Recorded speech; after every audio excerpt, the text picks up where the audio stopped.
అందరికీ నమస్కారం అండి. దసరా శరన్నవరాత్రుల్లో ఈరోజు రెండవ రోజు బ్రహ్మచారిణి అమ్మవారికి పాలు లేదు పెరుగు లేదా నెయ్యి ఏదైనా సరే మనం వాడచ్చండి. ఇలాగా పాలు నెయ్యి ఈ రెండింటితోటి ఒక మంచి వంటకం ఈరోజు చూద్దామండి. అమ్మవారి శరన్నవరాత్రులు ప్రారంభమయ్యాయి కదండి. హాయ్ హలో నమస్తే, మీ రాజు కిచెన్. ముందుగా కడాయిలో 4 టేబుల్ స్పూన్ల వరకు నెయ్యి వేద్దామండి. నెయ్యి లైట్గా హీట్ అయ్యాక అందులోనే 1 కప్పు వరకు నేను దంపుడు బియ్యం తీసుకున్నానండి. కలర్ కానీ స్ట్రక్చర్ కానీ టేస్ట్ పరంగా అయితే చాలా బాగుంటుందండి ప్రసాదాలకి. అందులోనే 1/2 లీటర్ పాలండి. బియ్యం నెయ్యిలో లైట్గా దూరగా వేయించండి. వేగిన వాటిలోనే 1/2 లీటర్ వరకు పాలు పోసి మూత పెట్టి 5 నిమిషాలు కుక్ చేద్దామండి. చిన్న మంటపై మాత్రమే కుక్ చేయాలండి. మధ్యలో కలుపుతూ మూత పెట్టి 10 నిమిషాలు మరొక చిన్న మంటపై కుక్ చేద్దాము. పాలన్నీ కూడా రైస్కి అబ్జర్వ్ అయిపోవాలండి, అంతవరకు కుక్ చేయాలి.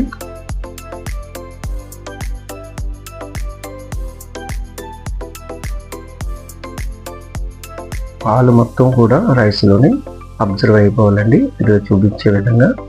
ఇప్పుడు ఇందులోని 1 కప్పు రైస్ తీసుకున్నాం కదండి, 1 కప్పు వరకు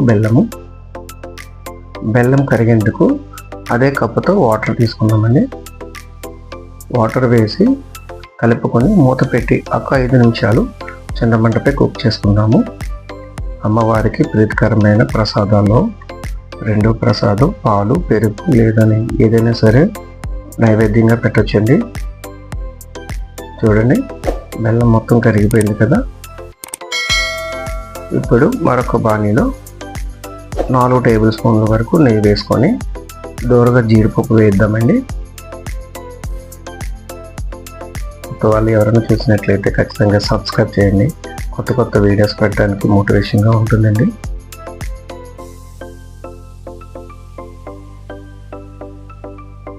దూరగా వేపాం కదండి.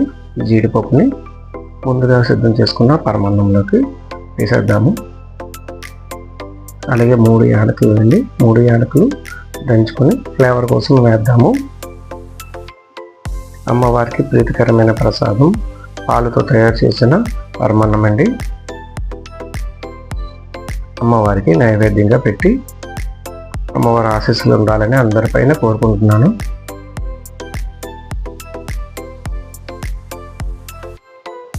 ఒకసారి అమ్మవారికి నైవేద్యంగా పెట్టిన తర్వాత ఒకసారి ముందు టేస్ట్ చూద్దాము. చాలా అమృతం అండి. నిజంగా ఈ దసరా శరన్నవరాత్రుల్లో మీరు కూడా ఇలాగే ట్రై చేస్తారని నేను ఆశిస్తున్నాను. Thank you for watching. ప్రతి ఒక్కరికి శుభోదయం.